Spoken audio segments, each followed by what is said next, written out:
18ാം ലോകസഭാ തെരഞ്ഞെടുപ്പിൽ നമുക്ക് കേരളത്തിൽ നമ്മൾ നല്ലപോലെ തോറ്റു. കാസർഗോഡ് നമ്മൾ ജയിക്കുമെന്ന് തന്നെയാണ് വിചാരിച്ചിരുന്നത്. ചെറിയ വോട്ടിന് കണക്കിലൊന്നും ജയിക്കുന്നില്ല. ബാലകൃഷ്ണൻ മാഷോട് ഞാൻ വിളിച്ച് ചോദിച്ചതാണ്.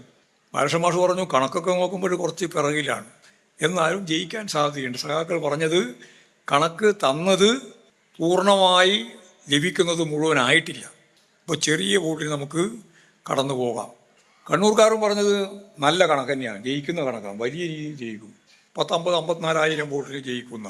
വടകരക്കാർ പറഞ്ഞത് ജയിക്കാൻ സാധ്യത കുറവാണ്. നമ്പർ നോക്കുമ്പോൾ ഒരു 900 വോട്ടിൻ്റെ കണക്കേ ഉള്ളൂ ജയത്തിന്. അപ്പോൾ ജയിക്കുന്നുള്ളൊരു ഉറപ്പില്ല എന്നാണ് ശൈലജ ടീച്ചറെ പറ്റി. വിളംബരം കരീമിനെ പറ്റി സംശയം ഉണ്ടായിരുന്നില്ല, നല്ല ജയമാണ് കണക്കിൽ. പക്ഷേ ലക്ഷക്കണക്കിന് വോട്ടിനാണ് തോറ്റേ. എന്തേ ഈ ഒരു അവസ്ഥ? വെറുതെ അപ്പുറം ഇപ്പുറം നോക്കിയിട്ട് കാര്യമില്ലേ? എന്തുകൊണ്ട് തോറ്റു? എന്തുകൊണ്ട് ഈ കണക്ക് ശരിയായി? തോക്കാവാണെങ്കിൽ തോക്കുന്നത് ശരി, തോൽക്കുന്നതിൽ വലിയ അനുഭവമൊന്നുമില്ല. എന്നാൽ ഈ 1,00,000-ലധികം വോട്ടിന് തോക്കുന്നത് എന്തുകൊണ്ടാണ്? ഞങ്ങളതിൻ്റെ റിവ്യൂവിൻ്റെ ഭാഗമായിട്ട് പരിശോധിച്ചപ്പോൾ പറഞ്ഞു, നമ്മളെടുക്കുന്ന അടവ് നിലപാട് കേരളത്തെ പ്രതികൂലമായിട്ട് ബാധിക്കുന്നുണ്ട്. അത് ശരിയാണ്. കാരണം മോഡി ഭയത്തിൽ മോഡിയെ പ്രതിരോധിക്കാൻ നമ്മൾ 55 സീറ്റിലെ ആകെ മത്സരിക്കുന്നത്. ഈ 55 സീറ്റ് കൊണ്ടാവില്ല എന്നെല്ലാവർക്കും അറിയാം. അപ്പോൾ ഇവിടെ എന്തെങ്കിലും സാധ്യതയുണ്ടെങ്കിൽ കഴിഞ്ഞ തെരഞ്ഞെടുപ്പിലും അങ്ങനെയാണ്, ഈ തെരഞ്ഞെടുപ്പിലും അങ്ങനെയാണ്, അത് രാഹുൽ ഗാന്ധിക്കും കോൺഗ്രസിനുമാണ് എന്ന ധാരണയാണ്.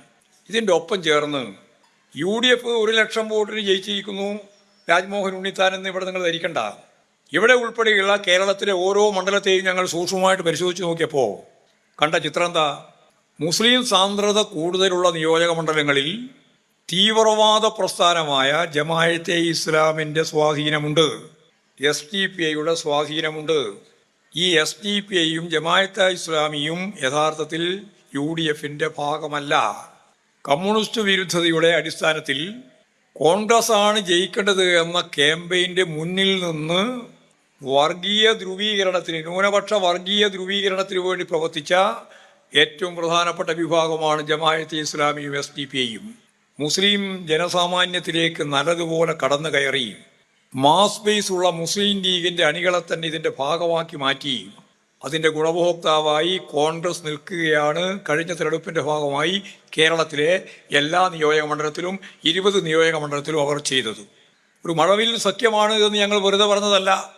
ഒരു ഭാഗത്ത് 1957 സഖാ VMSൻ്റെ ഗവൺമെൻറ് ലോക ചരിത്രത്തിൽ ആദ്യമായിട്ട് ഒരു കമ്മ്യൂണിസ്റ്റ് പാർട്ടി പാർലമെൻ്ററി സംവിധാനത്തിൻ്റെ ഭാഗമായി അധികാരത്തിൽ വന്നപ്പോൾ അമേരിക്ക മുതൽ ഇങ്ങോട്ടുള്ള സാമ്രാജ്യത്വ ശക്തികളും അതിൻ്റെ സാമ്പത്തിക ഏജൻസികൾ CIA ഉൾപ്പെടെ ഈ ഗവൺമെൻറ്റിന്, അന്നത്തെ VMSൻ്റെ ഗവൺമെൻറ്റിനെ താഴെ ഇറക്കാൻ എല്ലാ ജാതി മത വർഗീയ ശക്തികളെയും ചേർത്ത് വിമോചന സമരം നടത്തുകയും ഭരണഘടനയുടെ ഏറ്റവും വൃത്തികെട്ട വകുപ്പനുസരിച്ച് ജനാധിപത്യത്തിൻ്റെ അപ്പോസ്തലൻ എന്ന് പറയുന്ന ജവഹർലാൽ നെഹ്റുവും അതുപോലെ തന്നെ ഇന്ദിരാഗാന്ധി ഉൾപ്പെടെ ചേർന്ന് ആ ഗവൺമെൻറ്റിനെ 2 കൊല്ലം കഴിഞ്ഞപ്പോൾ പിരിച്ചുവിടുകയും ചെയ്ത കാഴ്ച നമ്മൾ ഈ കേരളത്തിൽ കണ്ടതാണ്.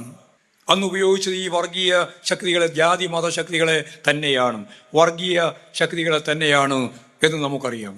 ഇങ്ങനെ രാജ്യത്തിൻ്റെ ഭാവി നിർണയിക്കുന്നതിൽ പ്രധാനപ്പെട്ട പങ്ക് വഹിക്കുന്ന അന്ന് അധികാരത്തിൽ വന്ന സഖാ VMSൻ്റെ ഗവൺമെൻറ് പോലും കടുത്ത കടന്നാക്രമണത്തിന് വിധേയമായത്, അതിൻ്റെ മുമ്പന്തിയിൽ നിന്നത് ഈ ജാതി മത വർഗീയ ശക്തികളായിരുന്നു എന്ന് നമ്മൾ ഇപ്പോഴും തിരിച്ചറിഞ്ഞിട്ടുണ്ട്.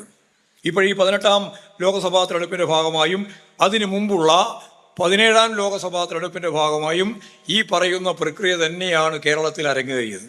ഇപ്പോൾ ഏറ്റവും അവസാനം പാലക്കാട് ഉപതെരഞ്ഞെടുപ്പിന് പോകുന്നത് തന്നെയാണ്. പാലക്കാട് ഉപതെരഞ്ഞെടുപ്പുമായിട്ട് ബന്ധപ്പെട്ട കാര്യം ഞങ്ങൾ സൂക്ഷ്മമായിട്ട് പരിശോധിച്ചു. അവിടെ 4,500 വോട്ട് BJPക്ക് കുറവാണ്. BJPക്ക് കുറവാണെന്ന് പറഞ്ഞാൽ അതിൻ്റെ അർത്ഥം ഞാൻ അന്ന് തന്നെ പറഞ്ഞു, 4,500-ലധികം വരുന്ന വോട്ട് കോൺഗ്രസ് വാങ്ങി. കിട്ടിയെന്നല്ല ഞാൻ പറഞ്ഞത്, ലഭിച്ചു എന്നല്ല പറഞ്ഞത്, വാങ്ങി. വാങ്ങിയെന്നതിന് അർത്ഥമുണ്ടല്ലോ, വെറുതെ വാങ്ങാൻ പറ്റില്ലല്ലോ, വാങ്ങി. ജമാഅത്തെ ഇസ്ലാമും അതുപോലെ തന്നെ SDPIയും അവരാണ് ആദ്യം ജയിച്ചു എന്ന് പ്രഖ്യാപിക്കുന്നതിന് മുമ്പ് പ്രകടനം നടത്തിയത്. വിക്ടോറിയ കോളേജിൻ്റെ മുമ്പിൽ നിന്ന് പ്രകടനം ആരംഭിച്ചത് ആദ്യം SDPIയാണ്. അവർ പത്രസമ്മേളനം വിളിച്ചിട്ട് പറഞ്ഞു, ഞങ്ങൾ 10,000 വോട്ട് നൽകിയിട്ടുണ്ട്, ഏറ്റവും ചുരുങ്ങിയത്. ജമാഅത്തെ ഇസ്ലാമിൻ്റെ ഒരു 3,000-3,500 വോട്ട്, അത്ര സ്വാധീനമില്ല, 3,000-3,500. അങ്ങനെ വന്നാൽ UDF വൻ ഭൂരിപക്ഷം വാങ്ങി എന്ന് അവകാശപ്പെടുന്ന AK ആന്റണിക്ക് ഈ 10,000 SDPI വോട്ടും 3,500 ജമാഅത്തെ ഇസ്ലാമിൻ്റെ വോട്ടും BJP-യിൽ നിന്ന് വാങ്ങിയ 4500 വോട്ടും കിഴിച്ചാൽ കുറച്ചാൽ പിന്നെ നിന്റെ ഭൂരിപക്ഷം എത്രയാണ് എന്ന് UDF-കാർ ആലോചിക്കണം. നിനക്ക് കാര്യമായ ഭൂരിപക്ഷം ഇല്ല. കഴിഞ്ഞ പ്രാവശ്യത്തെ തന്നെ ഭൂരിപക്ഷമേ ഉള്ളൂ. ഞങ്ങൾക്ക് കുറച്ചുകൂടി വോട്ട് കൂടുതൽ കിട്ടിയിട്ടുണ്ട്. പക്ഷേ ഞങ്ങൾ പ്രതീക്ഷിച്ച വോട്ട് അത്രത്തോളം കിട്ടിയിട്ടില്ല. അത് കിട്ടാതിരിക്കുന്നതിനും ഞാൻ നേരത്തെ പറഞ്ഞ പരിമിതിയുണ്ട്. അവിടെ ഒരു ഭയമുണ്ട്, ഒരു ഭയങ്കരമായ ഉൾഭയം. അതെന്താ? BJP 2ാം സ്ഥാനത്തുണ്ട്. UDF ആ മാറ്റം തോറ്റാൽ BJP ആ മാറ്റം ജയിക്കുമോ എന്ന ഒരു ഉൾഭയമുണ്ട് അവിടെ. 2ാം സ്ഥാനത്തെങ്കിലും ഇടതുപക്ഷ ജനാധിപത്യ മുന്നണിക്ക് വരാൻ കഴിഞ്ഞാൽ മാത്രമേ ന്യൂനപക്ഷങ്ങൾക്കുള്ള ഈ ഉൾഭയം ഒഴിവാക്കാൻ സാധിക്കൂ. അതുകൂടി ഉപയോഗപ്പെടുത്തിക്കൊണ്ടാണ് അവിടെ അവർക്ക് ജയിക്കാനായത്. എന്ന് പറഞ്ഞാൽ ദേശീയ രാഷ്ട്രീയത്തിൻ്റെ ഭാഗമായുള്ള BJP ഭയമടിസ്ഥാനപ്പെടുത്തി കോൺഗ്രസിനാണല്ലോ പിന്നെയും സാധ്യത എന്ന ഒരു മനസ്സ് കേരള രാഷ്ട്രീയത്തിൽ, പ്രത്യേകിച്ച് പാർലമെൻറ്റ് തിരഞ്ഞെടുപ്പിൻ്റെ ഭാഗമായിട്ട് പ്രതികരിക്കുമ്പോഴാണ് നമ്മൾ മിക്കവാറും തോൽക്കുന്നത്. കഴിഞ്ഞ പ്രാവശ്യം ഒരു സീറ്റ് കിട്ടി, ഇപ്രാവശ്യം ഒരു സീറ്റ് കിട്ടി. പക്ഷേ ദേശീയ രാഷ്ട്രീയമായിട്ട് ഗൗരവപൂർവ്വം പരിഗണിക്കുമ്പോഴെന്താ ചിത്രം? ഞങ്ങൾക്ക് 370 മുതൽ 430 വരെ സീറ്റ് കിട്ടും. BJP 370 മുതൽ 430 വരെ സീറ്റ് കിട്ടും. എന്തുകൊണ്ടിയാ? ഇന്ത്യൻ ഭരണഘടന ഈ മതനിരപേക്ഷ ഉള്ളടക്കം വേണ്ട, ഈ ഫെഡറൽ സംവിധാനം വേണ്ട, ഈ പാർലമെൻ്ററി വ്യവസ്ഥ വേണ്ട, ഇന്ന് കാണുന്ന ഭരണകൂട സ്ഥാപനങ്ങൾ ഇതേപോലെ തുടരേണ്ടതില്ല. മനുസ്മൃതിയെ അടിസ്ഥാനപ്പെടുത്തി ചാതുർവർണ്ണ്യ വ്യവസ്ഥയിൽ അധിഷ്ഠിതമായ ഒരു ഭരണഘടന 2/3 ഭാഗം ഭൂരിപക്ഷത്തോടുകൂടി നിർമ്മിക്കാൻ, പാസാക്കാൻ ഇന്ത്യൻ പാർലമെൻറ്റിന് സാധിക്കത്തക്ക രീതിയിൽ 370 മുതൽ 430 വരെ സീറ്റ് ഞങ്ങൾക്ക് വേണം. ഇതാണ് BJP നേതാക്കന്മാർ ഉൾപ്പെടെ നരേന്ദ്രമോദി ഉൾപ്പെടെ പ്രസംഗിച്ചത്. ഈ തെരഞ്ഞെടുപ്പിൽ ഇന്ത്യൻ ജനത ഒരു കാര്യം ചരിത്രപരമായിട്ട് ആ ദൗത്യം ഏറ്റെടുത്തു. അതെന്താ? എനിക്ക് സ്വന്തമായിട്ട് ഭൂരിപക്ഷം തന്നെ ഇല്ല. ഇന്ത്യൻ പാർലമെൻ്ററി വ്യവസ്ഥയെയും ജനാധിപത്യ സംവിധാനത്തെയും അതുപോലെ ഫെഡറൽ സംവിധാനത്തെയും ഞാൻ നേരത്തെ ചൂണ്ടിക്കാണിച്ച മതനിരപേക്ഷ ഉള്ളടക്കത്തെയും ഈ ഭരണഘടന തന്നെയും ഇല്ലായ്മ ചെയ്ത് ഒരു പുതിയ ഭരണഘടന, ചാതുർവർണ്ണ്യ വ്യവസ്ഥയിൽ അധിഷ്ഠിതമായ ഒരു ഭരണഘടന നിർമ്മിക്കാൻ ഞങ്ങൾക്ക് 370 മുതൽ 430 വരെ സീറ്റ് നൽകണമെന്ന് രാജ്യത്തോട് അഭ്യർത്ഥിച്ചിട്ട് നിങ്ങൾ നടത്തിയ ഈ തെരഞ്ഞെടുപ്പ് പോരാട്ടത്തിൽ BJP-യെ യഥാർത്ഥത്തിൽ വിജയത്തിലേക്ക് എത്തിക്കാത്ത രീതിയിൽ ഇന്ത്യൻ ജനത പ്രതിരോധിച്ചു. ആ പ്രതിരോധത്തിൻ്റെ ഗൗരവം നമ്മൾ കാണണം. അപ്പോഴും കേരളത്തിന് പ്രതിരോധിക്കാനായില്ല. നമ്മൾ വലിയ ഉത്ഭുതമെല്ലാം പറയണ്ടെങ്കിലും കേരളത്തിന് അപ്പോഴും പ്രതിരോധിക്കാൻ പറ്റിയില്ല. പക്ഷേ ഇടതുപക്ഷത്തിന് സാധിച്ചില്ലെങ്കിലും ഇന്ത്യാ സഖ്യത്തിൻ്റെ ഭാഗമായിട്ട് അവർക്ക് 18 സീറ്റ് കൈകാര്യം ചെയ്യാൻ കഴിഞ്ഞു. അതിനൊരു ദൗർബല്യമായിട്ട് തന്നെ നമ്മൾ കാണുകയാണ്. ഞാൻ പറഞ്ഞു വന്നത് BJP-ക്ക് തനിച്ച് ഭൂരിപക്ഷം ഇല്ല. മാത്രമല്ല 38 സീറ്റ് കൂടി നമ്മൾ നേടിയിരുന്നുവെങ്കിൽ, ഇന്ത്യാ സഖ്യം നേടിയിരുന്നുവെങ്കിൽ ഈ ഗവൺമെൻറ്റേ വരില്ലായിരുന്നു.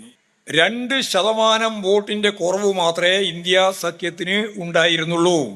കോൺഗ്രസ് ശരിയായ നിലപാട് സ്വീകരിച്ച് മതനിരപേക്ഷ ഉള്ളടക്കമുള്ളവരെ Communist Party of India Marxist പറഞ്ഞതുപോലെ ഓരോ സംസ്ഥാനവും ഓരോ യൂണിറ്റായി എടുത്ത് അവിടെ ആര് മത്സരിച്ചാലാണോ BJP-യെ തോൽപ്പിക്കാനാവുക അത്തരം സ്ഥാനാർത്ഥിക്ക്, അത്തരം പാർട്ടികൾക്ക് സീറ്റ് നൽകി കൃത്യമായി BJP വിരുദ്ധ വോട്ട് 37% മാത്രമേ അവർക്കുള്ളൂ. ബാക്കിയുള്ള 63% വോട്ട് ഏകോപിതമായ രീതിയിൽ BJP വിരുദ്ധമായിട്ട് നൽകാനായാൽ ഈ ഇന്ത്യയുടെ ചിത്രം മാറും എന്ന് ആദ്യം തന്നെ പറഞ്ഞ പാർട്ടിയാണ് CPIM. അത് കോൺഗ്രസ് അംഗീകരിക്കാനും അതിനടിസ്ഥാനപ്പെട്ട നിലപാട് സ്വീകരിക്കാനും തയ്യാറായില്ല എന്നുള്ളതാണ് ഈ ഇന്ത്യയിലുണ്ടായ പിന്നോക്കാവസ്ഥക്ക് 2% വോട്ട് കുറയാനും 38 സീറ്റ് കുറയാനും ഇടയാക്കിയത്. ഇല്ലെങ്കിൽ ചിത്രം മാറുമായിരുന്നു. ഇപ്പോഴും അത് തുടരുകയാണ്. ഹരിയാന തെരഞ്ഞെടുപ്പിൻ്റെ ഭാഗമായിട്ട് നമ്മൾ കണ്ടു 39 ഒരേ വോട്ടാണ് സ്ട്രെങ്ത്. പക്ഷേ ഹരിയാന BJP ജയിച്ചു. 39% വോട്ട് രണ്ടാക്കുണ്ട്. 1.9% വോട്ടുണ്ട് ആം ആദ്മി പാർട്ടിക്ക്. ഈ 39-ൻ്റെ ഒപ്പം 1.9 കൂടി ഏതാണ്ട് 2% കൂട്ടിയിരുന്നുവെങ്കിൽ ഒരു സംശയവും വേണ്ട, ഹരിയാന ഇന്നത്തെ ചിത്രം മാറ്റുമായിരുന്നു. മാറിയില്ല. കാരണം കോൺഗ്രസ് ആ നിലപാട് സ്വീകരിക്കുന്നില്ല. പ്രാദേശിക പാർട്ടികളുള്ള മേഖലയിലാണ് യഥാർത്ഥത്തിൽ BJP-യെ ഫലപ്രദമായി തോൽപ്പിക്കാനായത്, തമിഴ്നാട് ഉൾപ്പെടെ. ഞാനതിൻ്റെ ചിത്രത്തിലേക്ക് കടക്കുകയല്ല. ഇപ്പോൾ സ്വാഭാവികമായിട്ട് നമുക്ക് ഇന്നത്തെ ഇന്ത്യൻ പരിതസ്ഥിതിയിൽ പാർലമെൻ്ററി വ്യവസ്ഥയെയും ഭരണഘടനയെയും നിലനിർത്താനായി എന്നുള്ളത് നേട്ടം തന്നെയാണ്. പക്ഷേ ഈ നേട്ടത്തിൻ്റെ അപ്പുറം കടക്കാൻ നമുക്ക് കഴിയായിരുന്നു ഈ കോൺഗ്രസിൻ്റെ ദൗർബല്യം ഇല്ലായിരുന്നു എങ്കിൽ. മൃദു ഹിന്ദുത്വ സമീപനത്തിൽ നിന്ന് കൃത്യമായ നിലപാട് സ്വീകരിക്കാനും ഏകോപിതമായിട്ട് BJP വിരുദ്ധ വോട്ടുകൾ ശേഖരിക്കാനും സാധിക്കുന്ന ഒരു നിലപാട് സ്വീകരിച്ചിരുന്നുവെങ്കിൽ ചിത്രം മാറുമായിരുന്നു. ഇപ്പോഴും വീണ്ടും പഴയ അജണ്ടയിലേക്ക് പോകാനാണ് ശ്രമം. അതിൻ്റെ ഭാഗമായിട്ട് ഇപ്പോഴും നടത്തിക്കൊണ്ടിരിക്കുന്ന പണി എന്താ? എല്ലാ പ്രധാനപ്പെട്ട പള്ളികളും വാരാണസി ഉൾപ്പെടെ, അതുപോലെ നേരത്തെ അയോധ്യയുടെ കാര്യം നമ്മൾ കണ്ടതാണല്ലോ, അതുപോലെ തന്നെ സംഭവലി ഉൾപ്പെടെ എല്ലാ സ്ഥലത്തുമുള്ള പ്രധാനപ്പെട്ട പള്ളികളുടെയെല്ലാം അടിയിൽ അമ്പലം ഉണ്ടെന്നാണ് പറയുന്നത്. അതിന് നിയമപരമായ കാര്യമുണ്ടല്ലോ. നമ്മുടെ താഴത്തെ മജിസ്ട്രേറ്റുമാർ അതിന് സമ്മതം കൊടുക്കുക, സർവേ നടത്താൻ സമ്മതിക്കുക മജിസ്ട്രേറ്റ്. ഇവിടെ ഈ ഇന്ത്യയിൽ ഭരണഘടനാപരമായിട്ട് നിയമനിർമ്മാണം നടന്നിട്ടുണ്ട്. 1947 ആഗസ്റ്റ് 15 ഇന്ത്യക്ക് സ്വാതന്ത്ര്യം കിട്ടുന്ന ആ ദിവസം ഇന്ത്യയിലെ ആരാധനാലയങ്ങൾ ആരാണോ കൈകാര്യം ചെയ്തത് അവർ തന്നെ തുടർന്നും കൈകാര്യം ചെയ്യട്ടെ എന്ന് 1991 നിർമ്മിച്ച നിയമത്തിൻ്റെ ഭാഗമായിട്ട് കൃത്യമായി രേഖപ്പെടുത്തിയിട്ടുണ്ട്. അപ്പോൾ പിന്നെ 1947 ആഗസ്റ്റ് 15 എന്തായിരുന്നോ ഈ രാജ്യത്തിൻ്റെ ഓരോരോ ക്ഷേത്രത്തിൻ്റെ, അമ്പലത്തിൻ്റെ, ചർച്ചിൻ്റെ ഒക്കെ പദവി, അത് അതേപോലെ തുടരണമെന്ന് 91 പ്രത്യേക നിയമം വന്ന പശ്ചാത്തലം നിലനിൽക്കുമ്പോൾ താഴത്തെ മജിസ്ട്രേറ്റുമാർ ഇതിൻ്റെ ഉള്ളിൽ അമ്പലം ഉണ്ടോ നോക്കാൻ വേണ്ടി സർവേ നടത്തുന്നു. എന്നിട്ട് വമ്പിച്ച രീതിയിലുള്ള ജനകീയ കലാപത്തിലേക്ക് പോകുന്നു, വെടിവെച്ച് കൊല്ലുകയാണ്. ഇതെന്തിനാ? ധ്രുവീകരണമാണ്, വർഗീയ ധ്രുവീകരണത്തിലേക്ക് നീങ്ങാനാണ്. ഈ വർഗീയ ധ്രുവീകരണ നീക്കത്തിനെതിരായി അതിശക്തിയായ പോരാട്ടം സംഘടിപ്പിക്കാൻ നമുക്ക് കഴിയണം എന്നുള്ളതാണ് അതുമായിട്ട് ബന്ധപ്പെട്ട് എനിക്ക് ചൂണ്ടിക്കാണിക്കാനുള്ളത്. അതീവ ജാഗ്രതയോടെ വർഗീയ ശക്തികൾക്കെതിരായ പോരാട്ടം ദേശവ്യാപകമായും കേരളത്തിലും ശക്തിപ്പെടുത്തി മുമ്പോട്ടേക്ക് പോകാനുള്ള ഉത്തരവാദിത്തമാണ്, ബാധ്യതയാണ്, ചുമതലയാണ് ഇടതുപക്ഷ പ്രസ്ഥാനത്തിനുള്ളത് എന്ന് സഖാവ് കുഞ്ഞിരാമേട്ടൻ്റെ ചരമദിനത്തിൻ്റെ ഭാഗമായിട്ട് ഞാൻ അനുസ്മരിക്കുകയാണ്. ഞാനിനി അതിൻ്റെ ഭാഗമായിട്ട് ദേശീയ രാഷ്ട്രീയം കൂടുതൽ വിശദീകരിക്കാൻ ഉദ്ദേശിക്കുന്നില്ല. ഇനി കേരളത്തോട് എടുക്കുന്ന നിലപാടെന്താ? കേരളം ഒരു ശത്രു രാജ്യത്തോട് എടുക്കുന്ന സമീപനമാണ് കേന്ദ്ര ഗവൺമെൻറ് എടുത്തുകൊണ്ടിരിക്കുന്നത്. ഉപരോധം അമേരിക്ക ക്യൂബയോട് എടുക്കുന്നത് പോലെയാണ്. ഇവിടെ ഒന്നും നമ്മൾ അനുവദിക്കില്ല, നമുക്ക് തരേണ്ടുന്ന പണം തരില്ല. മറ്റ് സംസ്ഥാനങ്ങൾക്ക് ആളോഹരിയായിട്ട് കൊടുത്തുകൊണ്ടിരിക്കുന്ന നമ്മുടെ ധന കമ്മീഷൻ്റെ ഭാഗമായിട്ടുള്ള പണം നമുക്ക് തരില്ല. 10,000 കോടിയാണ് തരാതിരിക്കുന്നത്. റവന്യൂ കമ്മി നികത്തുന്നതിന് വേണ്ടി മറ്റ് സംസ്ഥാനങ്ങൾക്ക് നൽകിക്കൊണ്ടിരിക്കുന്ന പണം നമുക്ക് തരുന്നില്ല. GST നഷ്ടപരിഹാരം നമുക്ക് തരുന്നില്ല. കേന്ദ്ര ഗവൺമെൻറ് സംസ്ഥാന ഗവൺമെൻറ് നടപ്പിലാക്കിക്കൊണ്ടിരിക്കുന്ന പദ്ധതികളിൽ കേന്ദ്ര വിഹിതം നമുക്ക് തരുന്നില്ല. മുണ്ടക്കൈ അതുപോലെ തന്നെ ചൂരൽമല എല്ലാവർക്കും അറിയുന്ന 2 പ്രദേശമാണ്. നമ്മുടെ കേരളത്തിലെ മനുഷ്യൻ്റെ കരളലിഞ്ഞുപോയ സംഭവ പരമ്പര. 100 കണക്കിന് മനുഷ്യൻ യഥാർത്ഥത്തിൽ ഒലിച്ചുപോയ ദുരന്തത്തിൻ്റെ ചിത്രം. ഇന്ത്യൻ പ്രധാനമന്ത്രി ഉൾപ്പെടെ വന്ന് കുട്ടികളെല്ലാം ലാളിച്ച് ആശുപത്രിയിൽ പോയി കാര്യങ്ങളെല്ലാം കണ്ട് തിരിച്ചു പോകുമ്പോൾ നിങ്ങളെ സഹായിക്കുമെന്ന് പറഞ്ഞു പോയത് 4 മാസം കഴിഞ്ഞു, 4.5 മാസമായി. ഒരു നയാ പൈസയും തന്നിട്ടില്ല, ഒരു പൈസയും തരുമെന്നുള്ളതിന് ഉറപ്പുമില്ല. പുനരധിവാസത്തിന് ആവശ്യമായ രീതിയിലുള്ള ഫണ്ട് തരണം എന്നാവശ്യപ്പെട്ട് മെമ്മോറാണ്ടം കൊടുത്തിട്ട് അതിന് പ്രതികരണമില്ല. കള്ളത്തരം പറഞ്ഞുകൊണ്ടിരിക്കുന്ന ഒരു ചിത്രം തുടരുകയാണ്. ഈ ഒരു അവസ്ഥയിൽ നമുക്ക് ഏറ്റവും ശ്രദ്ധേയമായ രീതിയിലുള്ള പ്രവർത്തനം, പുനരധിവാസത്തിൻ്റെ പ്രവർത്തനം ഒഴിവാക്കാനൊട്ടാവുകയില്ല. നമുക്ക് ഞാൻ നേരത്തെ പറഞ്ഞതുപോലെ സാമ്പത്തിക ഉപരോധത്തിൻ്റെ ഭാഗമായിട്ട് പണം തരാതിരിക്കുമ്പോൾ 62 ലക്ഷം ആളുകൾക്ക് നമ്മൾ 1,600 രൂപ പെൻഷൻ മാസാമാസം കൊടുക്കണം. അത് കൃത്യമായിട്ട് കൊടുക്കുക എന്ന് പറയുന്നത് ഗവൺമെൻറ്റിൻ്റെ ബാധ്യതയാണ് എന്ന് മുഖ്യമന്ത്രി തന്നെ റൂൾ 300 അനുസരിച്ച് അസംബ്ലിയിൽ തന്നെ പറഞ്ഞു വെച്ചതാണ്. ഇപ്പോഴും സാധിക്കുന്നില്ല പലപ്പോഴും. എന്തുകൊണ്ടാണ് ഈ ഗവൺമെൻറ്റിനെതിരായി ഇങ്ങനെയൊരു നിലപാട് കേന്ദ്ര ഗവൺമെൻറ് സ്വീകരിക്കുന്നത്? BJP ഗവൺമെൻറ്റിനോട് ഈ സമീപനമില്ല. നിരവധിയായ ഇന്ത്യൻ സംസ്ഥാനങ്ങളിൽ പ്രകൃതി ദുരന്തമുണ്ടായപ്പോൾ അവർക്കെല്ലാം 1000 കോടി രൂപ വാരിക്കോരി കൊടുക്കുന്ന അവസ്ഥയുള്ളപ്പോൾ നമ്മൾ ആവശ്യപ്പെട്ടതിൻ്റെ ഒരു അംശം പോലും തരാൻ തയ്യാറില്ലാതിരിക്കുന്ന രാഷ്ട്രീയ വിവേചനമാണ്. കേരളത്തിൽ ഇടതുപക്ഷ മുന്നണി ഗവൺമെൻറ്റാണ്. ഇന്ത്യയിലുള്ള ഒരേ ഒരു ഇടതുപക്ഷ ഗവൺമെൻറ് സഖാവ് പിണറായി വിജയൻ്റെ കേരളത്തിലെ ഗവൺമെൻറ്റാണ്. ആ ഗവൺമെൻറ്റിനെ തകർക്കുന്നതിന് വേണ്ടിയുള്ള ബോധപൂർവമായ രാഷ്ട്രീയ പ്രവർത്തനം തന്നെയാണ് സാമ്പത്തിക മേഖലയിൽ നടപ്പിലാക്കിക്കൊണ്ടിരിക്കുന്നത്. ഇതിനെ നമ്മൾ പ്രതിരോധിക്കണം. കഴിഞ്ഞ 5-ാം തീയതി അതിശക്തിയായിട്ടുള്ള ഒരു സമര മുന്നേറ്റം നമ്മൾ നടത്തി. അവസാനിപ്പിക്കാൻ പറ്റില്ല, ഇനിയും തുടരണം. നമ്മുടെ ചാൻസലർ പദവി ഉപയോഗിച്ചുകൊണ്ട് ഗവർണർ ചെയ്തുകൊണ്ടിരിക്കുന്ന കാര്യങ്ങൾ കാവ്യവൽക്കരണത്തിന് വേണ്ടിയുള്ള വിദ്യാഭ്യാസ മേഖലയിലെ ഫലപ്രദമായ അവരുടെ ഇടപെടലാണ്. RSSൻ്റെ സത്യം പറഞ്ഞാൽ ഒരു പദവിയും അലങ്കരിക്കാൻ ശേഷിയില്ലാത്തവരെ വൈസ് ചാൻസലർമാരായിട്ട് നിശ്ചയിക്കുക, ഗോൾവാൾക്കറുടെ പടത്തിൻ്റെ മുമ്പിൽ പോയി തൊഴുതു വന്നിച്ച് വൈസ് ചാൻസലറുടെ പദവി ഏറ്റെടുക്കാൻ വേണ്ടി പോകുന്ന വൈസ് ചാൻസലർമാരുള്ള നാടായിട്ട് കേരളം മാറുക എന്തൊരു അപമാനകരമായ ചിത്രമാണ്.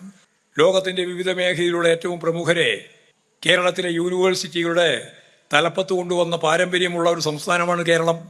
ആ കേരളത്തിൽ ഒന്നുമില്ലാതെ RSകാരനെയും BJPക്കാരനെയും സംഘപരിവാർ വിഭാഗത്തിൽപ്പെട്ട ഒരു അക്കാദമിക് ക്വാളിഫിക്കേഷനും ഇല്ലാതെ ആളുകളെ പിടിച്ചുകൊണ്ടുവന്നിട്ട് താൽക്കാലികമായിട്ടെങ്കിലും വൈസ് ചാൻസലർമാരാക്കുക. അതുപോലെ തന്നെ ചാൻസലർമാരായ ഏറ്റവും പ്രധാനപ്പെട്ട ഉത്തരവാദിത്തം അതാണ് എന്ന് ഗവർണർ സ്വയം തീരുമാനിച്ച് പ്രവർത്തിക്കുക. ഇതൊരു ഭാഗം. യൂണിവേഴ്സിറ്റി യൂണിയന് SFI ജയിച്ചിരിക്കുകയാണ് മിക്കവാറും എല്ലാ യൂണിവേഴ്സിറ്റിയിലും. ആ ജയിച്ചതിൻ്റെ ഭാഗമായിട്ട് അവർക്ക് അധികാരത്തിൽ വരാൻ സാധിക്കുന്നില്ല. വൈസ് ചാൻസലർമാർ ഒപ്പിട്ട് അംഗീകരിക്കുന്നില്ല. ഇത് അതിശക്തിയായ രീതിയിലുള്ള സമരത്തിലേക്ക് പോകേണ്ടുന്ന വേറൊരു ഭാഗമാണ്. കേരളത്തിൽ ഇടതുപക്ഷ ജനാധിപത്യ മുന്നണി അതിൻ്റെ വികസന കാഴ്ചപ്പാട് അവതരിപ്പിച്ച് ഒരു പുതിയ കേരളം സൃഷ്ടിക്കുക എന്നുള്ള നിലപാട് വെച്ച് പോകുമ്പോഴാണ് ഈ രീതിയിലുള്ള പാരവെപ്പ് നടന്നുകൊണ്ടിരിക്കുന്നത്. കേരളത്തിന് ഇന്ന് ഇന്ത്യയുടെ മുമ്പിൽ ഒരു വളരെ പ്രധാനപ്പെട്ട സ്ഥാനമുണ്ട്. ആ സ്ഥാനം വെറുതെ ഉണ്ടായതല്ല. 1957 സഖാ VMSന്റെ ഗവൺമെൻറ് ലോക ചരിത്രത്തിലാദ്യമായി പാർലമെൻ്ററി വ്യവസ്ഥയിലൂടെ അധികാരത്തിൽ വന്നത്. അത് വെറുതെ ഇങ്ങനെ അധികാരത്തിൽ വന്നു എന്ന് മാത്രമല്ല, അധികാരം കിട്ടിയെന്ന് മാത്രമല്ല, 57 അധികാരത്തിൽ വന്നു. അത് ഏപ്രിൽ മാസം 5-ാം തീയതിയാണ്. 5 കഴിഞ്ഞ് 6-ാമത്തെ ദിവസം 11-ാം തീയതി ഇന്ത്യയിൽ ഒരു സംസ്ഥാനത്തും നടപ്പിലാക്കാത്ത ഒരു കാര്യം ഒരു ഓർഡിനൻസ് വഴി ഇവിടെ നടപ്പിലാക്കി. അതാണ് നിങ്ങൾക്കെല്ലാം അറിയുന്നത് പോലെ കുടിയടപ്പ്, കുടിയാന്മാരെ ഒഴിപ്പിക്കരുത്, ഒഴിപ്പിക്കൽ വിരുദ്ധ ഓർഡിനൻസ്. അതാണ് കേരളത്തെ കേരളമാക്കിയ ഏറ്റവും അടിസ്ഥാനപരമായിട്ടുള്ള നിയമനിർമ്മാണത്തിലേക്ക് എത്തിയിട്ടില്ല. ആദ്യത്തെ ഓർഡിനൻസ് ഒരു തൻ്റെടിയായ മനുഷ്യൻ രൂപപ്പെട്ടത് അങ്ങനെയാണ്. ധാരപ്പാട്ടം പറയാറുണ്ട്, വെച്ച് കാണൽ, കങ്കാണി, നൂരി, മുക്കാല്, വാശി, വണ്ണാത്തി, മാറ്റി മുടക്കൽ, കല്ലും തോലും വെച്ച് കെട്ടൽ, കൂലിയാൻ ഉൾപ്പെടെയുള്ള അക്രമ പിരിവുകളിൽ നിന്ന് അവർക്ക് മോചനം നേടാൻ ഇതെൻ്റെ ഭൂമിയാണ്, എൻ്റെ സ്ഥലമാണെന്ന് തൻ്റെ ഇടം, തനിക്കിടം കിട്ടുമ്പോഴാണ് തൻ്റെ ഇടം. ആ തൻ്റെടിയായ മനുഷ്യനായി കേരളത്തെ മനുഷ്യരെ രൂപപ്പെടുത്തിയത് 1957 സഖാ VMSന്റെ ഗവൺമെൻറ്റാണ്. വിദ്യാഭ്യാസ മേഖലയിലെ ഫലപ്രദമായ ഇടപെടൽ, അതിൻ്റെ ഭാഗമായിട്ട് ഉയർന്നു വന്ന പൊതുവിദ്യാഭ്യാസ സംവിധാനം. 1-ാം ക്ലാസ്സിലേക്ക് ചേരേണ്ടവരെ മുഴുവൻ ചേർക്കുക, അവർക്ക് ഉച്ചക്കഞ്ഞി കൊടുക്കുക, പട്ടിണി പാവങ്ങൾക്ക് പഠിക്കാനുള്ള ഏറ്റവും ശ്രദ്ധേയമായ ഒരിടപെടൽ. അന്നത്തെ തലമുറ, അതിൻ്റെ തൊട്ടടുത്ത തലമുറ, അതിൻ്റെ ഇപ്പോഴത്തുള്ള വർത്തമാനകാല തലമുറ, 3 തലമുറയായി. ഈ തലമുറയുടെ അവസാനത്തെ തലമുറ എല്ലാ വീടുകളിലും പാവപ്പെട്ട കർഷക തൊഴിലാളി, അതുപോലെ കൃഷിക്കാരൻ, ചെത്തു തൊഴിലാളി, നെയ്ത്ത് തൊഴിലാളി, പരമ്പരാഗത വ്യവസായ തൊഴിലാളി ഉൾപ്പെടെ, പട്ടികജാതിക്കാരൻ, പട്ടികവർഗക്കാരൻ ഉൾപ്പെടെ എല്ലാവൻ്റെയും വീട്ടിൽ ഇന്ന് അഭ്യസ്തവിദ്യരായ യുവതി യുവാക്കളാണ് ഉള്ളത്. അത് വെറുതെ ഉണ്ടായതല്ല, എല്ലാവരുടെ വീട്ടിലുണ്ട്. ഇത് ഇന്ത്യയിൽ എവിടെയുമില്ല. UPയിലില്ല, മധ്യപ്രദേശിലില്ല, രാജസ്ഥാനിലില്ല, മഹാരാഷ്ട്രയിലില്ല. ഇത് കേരളത്തിൻ്റെ പ്രത്യേകതയാണ്. ലക്ഷക്കണക്കിന് അഭ്യസ്തവിദ്യരായ യുവതി യുവാക്കൾ ലോകത്ത് തന്നെ ഏറ്റവും കൂടുതൽ ജീവിക്കുന്ന ഒരു രാജ്യം നമ്മുടെ കേരളമാണ്. പ്രത്യേകിച്ച് ഉന്നത വിദ്യാഭ്യാസം നേടുന്ന സ്ത്രീകൾ ഏറ്റവും കൂടുതൽ എവിടെയാണ് എന്ന് പറഞ്ഞാൽ ബൈജിങ് അല്ല, കാലിഫോർണിയയും അല്ല, UK അല്ല, ഓസ്ട്രേലിയ അല്ല, ഈ കേരളമാണ്. അവർക്ക് തൊഴിൽ കൊടുക്കാൻ കഴിയുന്ന പുതിയ പദ്ധതി KDISC, Kerala knowledge economic mission, അതിൻ്റെ ഭാഗമായ പ്രവർത്തനം. തൊഴിൽ നൽകുന്നതിനെപ്പറ്റി ആലോചിച്ചപ്പോൾ 1,30,000 ആളുകൾ ഒരു കൊല്ലം കൊണ്ട് രജിസ്റ്റർ ചെയ്യപ്പെട്ട സ്വയം സംരംഭക പ്രവർത്തനം. 2 കൊല്ലമാകുമ്പോഴേക്ക് 2,40,000, 7 ലക്ഷം ആളുകൾക്ക് തൊഴിൽ കൊടുക്കാൻ കഴിഞ്ഞ പുതിയ സാഹചര്യം, 20 ലക്ഷം ആളുകൾക്ക് തൊഴിൽ നൽകുമെന്ന ഗവൺമെൻറ്റിൻ്റെ പ്രഖ്യാപനം പ്രാവർത്തികമാക്കാൻ പോകുന്ന ഒരു പുതിയ നിലപാട്. ഇതെല്ലാം കേരളത്തെ അടിമുടി മാറ്റും. 20 ലക്ഷം ആളുകൾക്ക് തൊഴിൽ കൊടുക്കാൻ കഴിയുക എന്ന് പറഞ്ഞാൽ 5-10 ലക്ഷം ആളുകൾക്ക് ഇപ്പോൾ തന്നെ നൽകി കഴിഞ്ഞു. 7 ലക്ഷം ഞാൻ നേരത്തെ പറഞ്ഞ സ്വയം സംരംഭത്തിൻ്റെ ഭാഗമായിട്ടും 2-3 ലക്ഷം പുതിയ തൊഴിൽ അവസരങ്ങളും. ഇനിയൊരു 10 ലക്ഷം കൂടി വേണം. 10 ലക്ഷം അഭ്യസ്തവിദ്യരായ യുവതി യുവാക്കൾക്ക് ജോലി ലഭിക്കാനുള്ള ഗ്യാരണ്ടി ഇപ്പോഴും തന്നെ ഗവൺമെൻറ് കയ്യിലുണ്ട്. 3000-ഓളം സ്ഥാപനങ്ങളിൽ 10 ലക്ഷം ആളുകളെ ആവശ്യമുണ്ട്. പക്ഷേ അതിൽ MA വേണ്ട, MSc വേണ്ട, BA വേണ്ട, BCom വേണ്ട. വേണ്ടത് ഈ പഠനത്തോടൊപ്പം അവർക്ക് സ്കില്ല് വേണം, തൊഴിൽ നൈപുണ്യം വേണം. അസാപ്പ് വഴി, എഞ്ചിനീയറിംഗ് കോളേജ് വഴി, IT വഴി, നിരവധിയായ സ്ഥാപനങ്ങൾ വഴി ഇത്തരത്തിലുള്ള ആളുകളെ നല്ലതുപോലെ ഒരു 3 മാസം, 6 മാസം, ഒരു കൊല്ലം കൃത്യമായിട്ട് ജോലി ലഭിക്കുമെന്നുള്ള ഉറപ്പിൻ്റെ ഭാഗമായി, ഗ്യാരണ്ടിയുടെ ഭാഗമായി അവർക്ക് പരിശീലനം നൽകിയാൽ ഈ കേരളത്തിൽ ഇടതുപക്ഷ ജനാധിപത്യ മുന്നണി ചൂണ്ടിക്കാണിച്ച 10 ലക്ഷം എന്നുള്ളതിൻ്റെ ഒപ്പം എന്ന് പറഞ്ഞാൽ അഭ്യസ്തവിദ്യരായ യുവതി യുവാക്കൾക്ക് 2 രീതിയിലാണ്. ഒന്ന് സംരംഭക പ്രവർത്തനത്തിൻ്റെ ഭാഗമായി, മറ്റൊന്ന് അഭ്യസ്തവിദ്യരായ യുവതി യുവാക്കൾക്ക് തൊഴിൽ ലഭിക്കുന്നതിൻ്റെ ഭാഗമായി 20 ലക്ഷം ആളുകൾക്ക് തൊഴിൽ നൽകാനുള്ള പദ്ധതി ഈ കേരളം നടപ്പിലാക്കുക തന്നെ ചെയ്യും. അങ്ങനെ വന്നാൽ വാങ്ങൽ കഴിവ് ശേഷി വർദ്ധിക്കും. 20 ലക്ഷം ആളുകൾക്ക് വരുന്ന 2 കൊല്ലം കൂടി കഴിയുമ്പോഴേക്ക് ഒരു 20,000, 25,000, 30,000, 40,000, 50,000 അതിൻ്റെ മേലെയൊക്കെ ശമ്പളം വാങ്ങുന്ന ആളുകളുടെ എണ്ണം 20 ലക്ഷമായിട്ട് വരുമ്പോൾ ഇവിടെ വാങ്ങൽ കഴിവ് എത്രത്തോളം ശക്തിപ്പെടുമെന്നുള്ളതും നമ്മുടെ ക്രയവിക്രയത്തിൻ്റെ ശേഷി എത്രത്തോളം കൂടുമെന്നുള്ളതും ഞാൻ പറയാതെ നിങ്ങൾക്ക് മനസ്സിലാവും. അതിൻ്റെ ഭാഗമായിട്ടാണ് നമ്മൾ പറഞ്ഞത് വിജ്ഞാന സമ്പദ് വ്യവസ്ഥ. വിജ്ഞാന സമൂഹം എന്ന് നമുക്ക് എല്ലാവർക്കും അറിയാം. വിജ്ഞാന സമ്പദ് വ്യവസ്ഥ. ആദം സ്മിത്ത് ആയാലും റിക്കാർഡോ ഉൾപ്പെടെയുള്ള അർത്ഥശാസ്ത്രന്മാരെല്ലാം ബൂർഷ്വാ അർത്ഥശാസ്ത്രന്മാരാണ്. അവരെല്ലാം പറഞ്ഞത്, എക്കണോമിക്സ് പഠിച്ച എല്ലാവർക്കും അറിയാം, ഒരു സമ്പദ് വ്യവസ്ഥയുടെ നട്ടെല്ലായി പ്രവർത്തിക്കുന്നത് അതിൻ്റെ മൂലധനമാണ്. ധനമൂലധനം, പണമൂലധനം, ഇതാണ് അതിൻ്റെ നട്ടെല്ല് ബൂർഷ്വാ അർത്ഥശാസ്ത്രത്തിൽ. നമ്മളിവിടെ കേരളത്തിൽ പറയുന്നു, ഞാൻ നേരത്തെ പറഞ്ഞ പോലെ 20 ലക്ഷം ആളുകൾക്ക് അഭ്യസ്തവിദ്യരായ യുവതി യുവാക്കൾ തൊഴിൽ കിട്ടുന്നു മാത്രമല്ല പറഞ്ഞത്, കേരളത്തെ പണമൂലധനത്തെ അടിസ്ഥാനപ്പെടുത്തിയിട്ടുള്ളൊരു സമ്പദ് വ്യവസ്ഥയിലേക്ക് നയിക്കുമെന്നല്ല, വിജ്ഞാനം മൂലധനമായ, അറിവ് മൂലധനമായ ഒരു സമ്പദ് വ്യവസ്ഥയിലേക്ക് കേരളത്തെ നയിക്കുമെന്നാണ്. 15,000 സ്റ്റാർട്ടപ്പുകളാണ് ഉദ്ദേശിക്കുന്നത്. 15,000 സ്റ്റാർട്ടപ്പുകൾ. ശാസ്ത്ര സാങ്കേതിക വിദ്യയുടെ വളർച്ച. ഇപ്പോൾ വിഴിഞ്ഞം പദ്ധതിയുടെ ഭാഗമായിട്ട് 2 ജില്ലകളിലെങ്കിലും ഇപ്പോൾ തന്നെ പ്ലാൻ ചെയ്തിരിക്കുന്ന വ്യാവസായിക വളർച്ചയിലേക്കുള്ള കുതിപ്പ്. കൊച്ചിയിൽ നിന്ന് നേരെ കോയമ്പത്തൂരിലേക്കുള്ള എടപ്പാത കോറിഡോർ. 1300 ഏക്കർ ഭൂമിയാണ് ഇപ്പോൾ പാലക്കാട് മാത്രം ഏറ്റെടുത്ത് കഴിഞ്ഞത്. കോഴിക്കോട് മംഗലാപുരം കോറിഡോർ അതിൻ്റെ പണിയിലേക്ക് പോവുകയാണ്.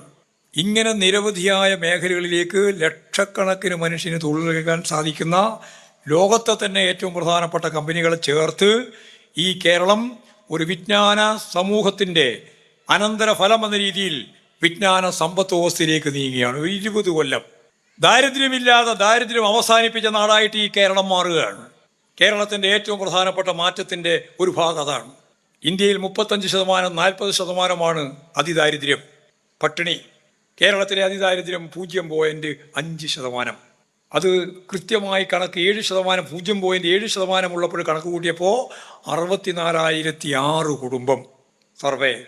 കഴിഞ്ഞ ഈ ജനുവരി, ഈ നവംബർ ഒന്നല്ല, അതിൻ്റെ മുമ്പുള്ള 2023 നവംബർ ഈ അതിദാരിദ്ര്യമുള്ളവരിൽ നിന്ന് നമുക്ക് കുറക്കാൻ കഴിഞ്ഞത് 30,000 കുടുംബങ്ങളുടെ അതിദാരിദ്ര്യം അവസാനിപ്പിച്ചു.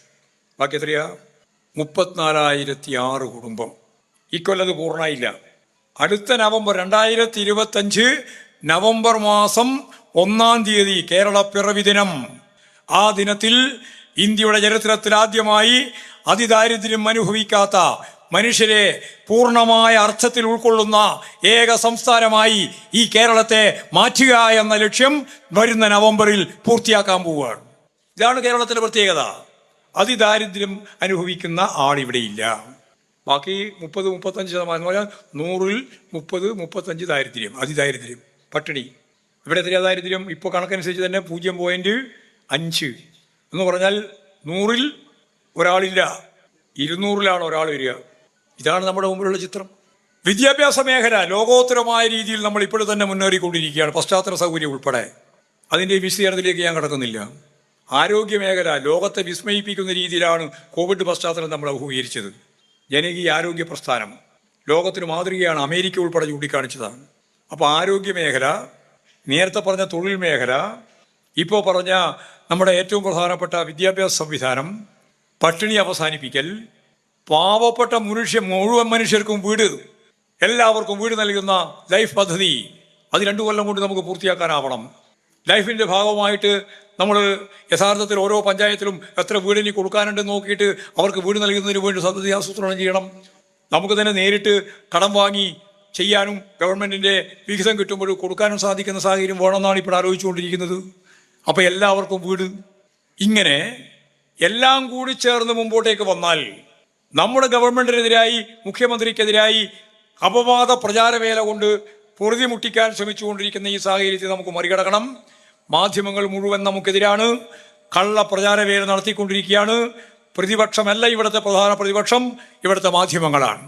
ഈ മാധ്യമങ്ങൾ നടത്തിക്കൊണ്ടിരിക്കുന്ന കള്ള പ്രചരണത്തെയും നമുക്ക് അതിജീവിക്കാൻ സാധിക്കണം. കേന്ദ്ര ഗവൺമെന്റിന്റെ തെറ്റായ നിലപാടിനെ നമുക്ക് പ്രതിരോധിക്കാനാവണം. അതിൻ്റെ ഒപ്പം നിന്ന് കേരളത്തെ ഏത് വിധേനയും തകർത്ത് ഒരു മൂന്നാം ടേമിലേക്ക് കേരളത്തിലെ ഗവൺമെന്റിനെ അനുവദിക്കില്ല എന്ന പ്രതിജ്ഞ ചെയ്ത് പ്രവർത്തിക്കുന്ന പ്രതിപക്ഷ രീതിയെയും നമുക്ക് പ്രതിരോധിക്കാനാവണം. ഇങ്ങനെല്ലാം വരുമ്പോൾ പാർട്ടി കാണുന്നു, ഇടതുപക്ഷ ജനാധിപത്യ മുന്നണി കാണുന്നു, വരുന്ന 20 വർഷം നേരത്തെ പറഞ്ഞ വിജ്ഞാന സമൂഹത്തിൻ്റെയും വിജ്ഞാന സമ്പദ് വ്യവസ്ഥയുടെയും ഭാഗമായി കേരളത്തെ മുന്നോട്ടേക്ക് നയിക്കാൻ നമുക്ക് കഴിഞ്ഞാൽ 400 വർഷക്കാലമായി വികസിത സമൂഹം നിലനിൽക്കുകയാണ്. വികസിത സമൂഹം, ബൂർഷ്വാ ജനാധിപത്യ വിപ്ലവം നടന്ന രാജ്യങ്ങൾ, ആ വികസിത സമൂഹത്തിലെ ജനങ്ങളുടെ ജീവിതത്തിലേക്ക് 1975 ശേഷം മാത്രം വളർച്ച നേടി മുന്നോട്ടേക്ക് വന്ന നമുക്ക് ഒരു 10-20 വർഷം കൂടി കഴിയുമ്പോഴേക്ക് ആ ജനതയുടെ ജീവിത നിലവാരത്തിലേക്ക് കേരളീയ ജനസമൂഹത്തെ എത്തിക്കാൻ സാധിക്കുന്ന, ലോകത്തിന് തന്നെ മാതൃകയാവുന്ന ഒരു പുതിയ കേരളത്തെ സൃഷ്ടിക്കാനാവുമെന്നാണ് നവകേരളം എന്നുള്ളത് കൊണ്ട് കമ്മ്യൂണിസ്റ്റ് പാർട്ടി ഓഫ് ഇന്ത്യ മാർക്സിസ്റ്റും ഇടതുപക്ഷ ജനാധിപത്യ മുന്നണിയും ഉദ്ദേശിക്കുന്നത്. ആ ഒരു തലത്തിലേക്കുള്ള വളർച്ച ഈ കേരളത്തിലെ ഇടതുപക്ഷ ജനാധിപത്യ മുന്നണിക്ക് 2ാമത്തെ ടേം കഴിഞ്ഞ് 3ാമത്തെ ടേമിലേക്കുള്ള യാത്ര. 2ാമത്തെ ടേം വരുമെന്ന് ഒരിക്കലും ഈ ബൂർഷ്വാ മാധ്യമങ്ങളൊന്നും പ്രതീക്ഷിച്ചിട്ടില്ല. എന്തെല്ലാം കള്ളക്കണക്കുകളാണ് അസംബ്ലി തിരഞ്ഞെടുപ്പ് വരുമ്പോൾ വന്നത്. എത്ര കള്ളക്കഥകൾ, സ്വർണ്ണ കള്ളക്കടത്ത് ഉൾപ്പെടെ 8ഓളം ഏജൻസികൾ, കേന്ദ്ര ഏജൻസികളുടെ കടുത്ത രീതിയിലുള്ള ഇടതുപക്ഷ വിരുദ്ധ ഇടതുപക്ഷ വിരുദ്ധ നിലപാട്, ഗവൺമെന്റ് വിരുദ്ധ നിലപാട്, ഇതെല്ലാം ചേർന്ന് വന്നില്ലേ? ആരെങ്കിലും പ്രതീക്ഷിച്ചോ പിണറായി വിജയൻ ഗവൺമെന്റ് 2ാമത് വരുമെന്നും? ജനങ്ങൾ തീരുമാനിച്ചതാണ്. പാർലമെന്റ് തെരഞ്ഞെടുപ്പിന്റെ ഭാഗമായിട്ട് കിട്ടിയ വോട്ട് കണക്കാക്കിയിട്ട് അവർ പറഞ്ഞു, ഞങ്ങൾക്ക് 123 നിയോജക മണ്ഡലങ്ങളിൽ ഭൂരിപക്ഷമുണ്ട്. കേരളത്തിൽ 140 ആകെയുള്ളൂ. അതിൽ 123 മണ്ഡലത്തിൽ കഴിഞ്ഞ 2019 പാർലമെന്റ് തെരഞ്ഞെടുപ്പിൽ അവർക്ക് ഭൂരിപക്ഷമുണ്ട്. അപ്പോൾ മുഖ്യമന്ത്രിയെ തന്നെ അവർ തീരുമാനിച്ചിട്ടാണ് രംഗത്ത് വന്നത്. മാധ്യമങ്ങളെല്ലാം അതിനു വേണ്ടിയാണ് പ്രവർത്തിച്ചത്. പക്ഷേ 99 സീറ്റ് ഇടതുപക്ഷ ജനാധിപത്യ മുന്നണിക്ക് നൽകിക്കൊണ്ടാണ് കേരളത്തിലെ ജനങ്ങൾ വിധി പ്രഖ്യാപിച്ചത്. ഇപ്രാവശ്യം നിങ്ങൾക്ക് 111 ഉള്ളൂ. 123 നിന്ന് 111. ഈ 111 എണ്ണത്തിൽ നിങ്ങളുടെ ഭൂരിപക്ഷം ഒരു തരത്തിലും നിങ്ങൾക്ക് നിലനിർത്താൻ കഴിയില്ല. നേരത്തെ 99 ആണെങ്കിൽ ആ 99ൻ്റെ ഒപ്പം പുതിയ ചില സീറ്റ് കൂടി ചേർത്ത് 100 സീറ്റിലധികം നേടി ഇടതുപക്ഷ ജനാധിപത്യ മുന്നണിക്ക് 2ാം ടേം തീർന്ന് 3ാം ടേമിലേക്ക് കടക്കാനുള്ള ഭൗതിക സാഹചര്യമാണ് ഈ കേരളത്തിൽ നിലനിൽക്കുന്നത് എന്ന് നല്ലതുപോലെ തിരിച്ചറിയാൻ നമ്മുടെ ഓരോ പ്രവർത്തകർക്കും സാധിക്കേണ്ടതുണ്ട്. ഞാൻ നേരത്തെ പറഞ്ഞ പോലെ അവിടെയും ഇവിടെയും കാണുന്ന പരാജയം വെച്ചിട്ട് നിരാശപ്പെട്ട് നിൽക്കേണ്ട ഒരു കാര്യമില്ല. ഉറപ്പായിട്ട് നമുക്ക് മുന്നോട്ടേക്ക് പോകാൻ കഴിയും. കാരണം അന്തഛിദ്രമാണ്. എന്താ ലീഗിൻ്റെ സ്ഥിതി? ജമാഅത്തെ ഇസ്ലാമുമായി കൂട്ടുചേരുന്നു എന്ന പ്രശ്നം ഇപ്പോഴും ചർച്ച ചെയ്യേണ്ടി വരികയാണ്. സമസ്ത ആ ഭാഗമാണ് സങ്കീർണമാക്കുന്നത്. കോൺഗ്രസിന്റെ അകത്ത് ആരാവണം കേരളത്തിന്റെ പ്രസിഡന്റ്? പുതിയ പ്രസിഡന്റ് സുധാകരൻ പറ്റില്ല. പരസ്യമായിട്ട് വരികയാണ്. സുധാകരൻ പറഞ്ഞ് എന്നെ മാറ്റാൻ ആരുണ്ട് കാണട്ടെ. സുധാകരൻ മുഖ്യമന്ത്രി സ്ഥാനത്തേക്ക് 6 ആളാണ് മത്സരിക്കുന്നത്. 6 ആൾ. 1 2 ഒന്നുമില്ല. മുമ്പല്ല 1 2 ഉണ്ടായിട്ടുള്ളൂ. കരുണാകരനെല്ലാം കാലത്ത് ഉമ്മൻചാണ്ടിയും കരുണാകരനൊക്കെ. ഇപ്പോഴാരൊക്കെയാ? 1ാമതായിട്ട് വി ഡി സതീശൻ, 2ാമതായിട്ട് കെ സുധാകരൻ, 3ാമതായിട്ട് രമേശ് ചെന്നിത്തല, 4ാമതായിട്ട് കെ സി വേണുഗോപാൽ, 5ാമതായിട്ട് കെ മുരളി, 6ാമതായിട്ട് നിങ്ങൾക്കെല്ലാം അറിയുന്നത് പോലെ ആരാ? ഒരാൾ പറഞ്ഞോട്ടെ. അദ്ദേഹം ഇപ്പം തൽക്കാലം ഞാൻ പോണോ വേണ്ടെന്ന് സംശയത്തിലുണ്ട്. ശശി തരൂർ. ഈ 6 എണ്ണം മുഖ്യമന്ത്രിയാവാൻ നടക്കുകയാണ്. ഇതിൻ്റെ ഭാഗമായിട്ട് ഞങ്ങളിപ്പോഴും CPIM-ൻ്റെ സമ്മേളനങ്ങൾ ഓരോന്നോരോന്നായിട്ട് പൂർത്തീകരിച്ച് വരികയാണ്. ജില്ലാ സമ്മേളനം ആരംഭിച്ചു. 38,000 ബ്രാഞ്ച് സമ്മേളനങ്ങൾ കഴിഞ്ഞു. നല്ല ആരോഗ്യത്തോടു കൂടിയാണ് നടത്തിയത്. 99% വരെ അറ്റൻഡൻസ്.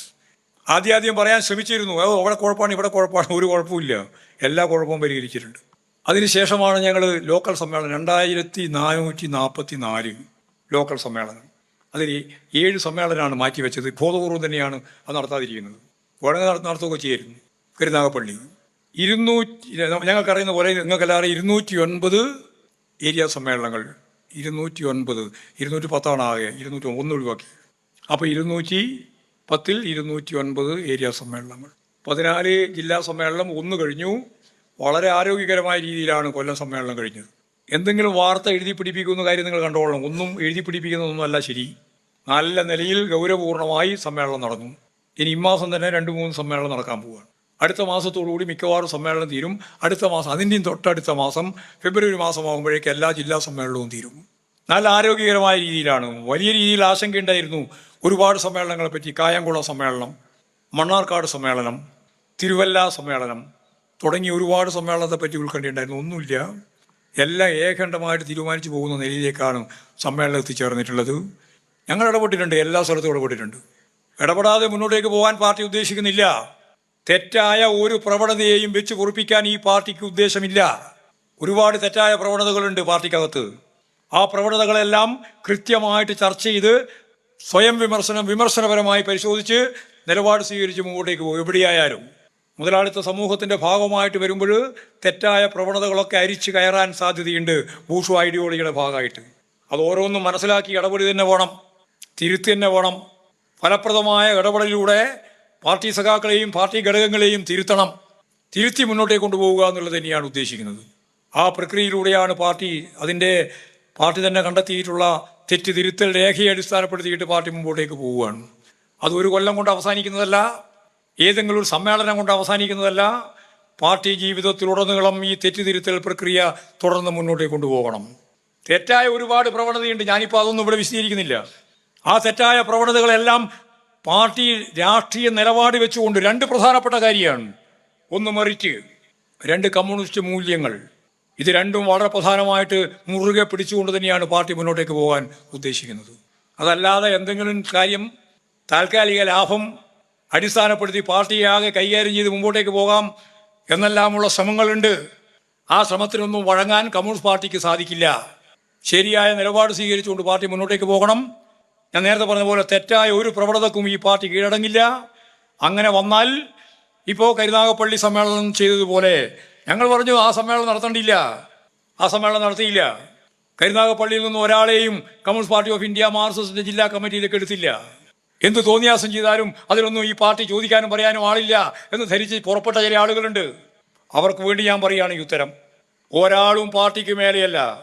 പാർട്ടി ശരിയായ നിലപാട് സ്വീകരിച്ച് മുമ്പോട്ടേക്ക് പോകുമ്പോൾ നേതാവായി നടക്കുന്ന ചില ആളുകളുടെ ധാരണ ഞാനില്ലെങ്കിൽ ഈ പാർട്ടി ഉണ്ടാവില്ല എന്നാണ്. ഒരാളുമല്ല. ഈ പാർട്ടിയുടെ അടിസ്ഥാനം ജനങ്ങളാണ് ഈ പാർട്ടിയെ മുന്നോട്ടേക്ക് നയിച്ചത്. അവർ തന്നെയാണ് ഈ പാർട്ടിയെ ശരിയായ ദിശാബോധത്തോടെ ഇനിയും മുന്നോട്ടേക്ക് നയിക്കുക. കൃത്യമായ നിലപാട് സ്വീകരിച്ച് communist Party of India Marxist മുന്നോട്ടേക്ക് പോയാൽ അതിൻ്റെ ഒപ്പമാണ് ജനങ്ങൾ, അല്ലാതെ വേറെ ആരുടെയെങ്കിലും ഒപ്പമാണ് എന്ന് തെറ്റിദ്ധാരണയൊന്നും വേണ്ട. അപ്പോൾ കൃത്യമായ നിലപാട് സ്വീകരിച്ചുകൊണ്ട് മാർക്സിൻ ലെനിനിസത്തെ അടിസ്ഥാനപ്പെടുത്തി ഞാൻ നേരത്തെ പറഞ്ഞ പോലെ മെറിറ്റ്, അതിൻ്റെ ഒപ്പം തന്നെ കമ്മ്യൂണിസ്റ്റ് മൂല്യങ്ങൾ ഉയർത്തിപ്പിടിക്കാനുള്ള ശേഷി, കഴിവ്, അത് തന്നെയാണ് പ്രമോഷൻ്റെയും അതുപോലെ സംഘടനാ പ്രവർത്തനത്തിൻ്റെയും ഭാഗമായി അളവുകോലായിട്ട് ഞങ്ങൾ കാണുന്നത്. ആ രീതിയാണ് സഖാവ് കെ കുഞ്ഞിരാമേട്ടൻ ഈ പാർട്ടിയെ മുന്നോട്ടേക്ക് നയിച്ചിട്ടുള്ളത്. ഈ മാർക്സിസ്റ്റ് ലെനിനിസ്റ്റ് സംഘടനാ രീതിയുടെ ഭാഗമായി സഖാവ് കുഞ്ഞിരാമേട്ടനെ പോലെയുള്ള സഖാക്കൾ നടത്തിയ ഉജ്ജ്വലമായ സംഘടനാ രംഗത്തെ അതുപോലെ രാഷ്ട്രീയ മേഖലയിലുള്ള പോരാട്ടമുണ്ട്. ആ പോരാട്ടത്തിന് കേരളത്തിലെ ജനങ്ങളുടെ പിന്തുണയുണ്ട്. ഇന്ത്യയിലെ തൊഴിലാളി വർഗ പ്രസ്ഥാനത്തിൻ്റെ പിന്തുണയുണ്ട്. ആ പിന്തുണയിലൂടെ നമുക്ക് ഈ പാർട്ടിയെ മുന്നോട്ടേക്ക് നയിക്കാൻ ആവണമെന്ന് മാത്രം ചൂണ്ടിക്കാണിച്ചുകൊണ്ട് സഖാവ് കെ കുഞ്ഞിരാമേട്ടൻ്റെ സ്മരണയ്ക്ക് മുമ്പിൽ ആദരാഞ്ജലികൾ അർപ്പിച്ചുകൊണ്ട് വത്സൻ്റെ സ്മരണയ്ക്ക് മുമ്പിൽ ഞാൻ ഈ നേരത്തെ ചൂണ്ടിക്കാണിച്ചതുപോലെ അനുശോചനം നമ്മളെല്ലാം രേഖപ്പെടുത്തിക്കൊണ്ട് ഈ സമ്മേളനം ഔപചാരികമായി ഉദ്ഘാടനം ചെയ്തതായിട്ട് അറിയിച്ചുകൊണ്ടും സ്മാരക സ്തൂപം അനാച്ഛാദനം ചെയ്തതായിട്ട് അറിയിച്ചുകൊണ്ടും ഞാൻ എൻ്റെ വാക്കുകൾ ഉപസംഹരിക്കുകയാണ്.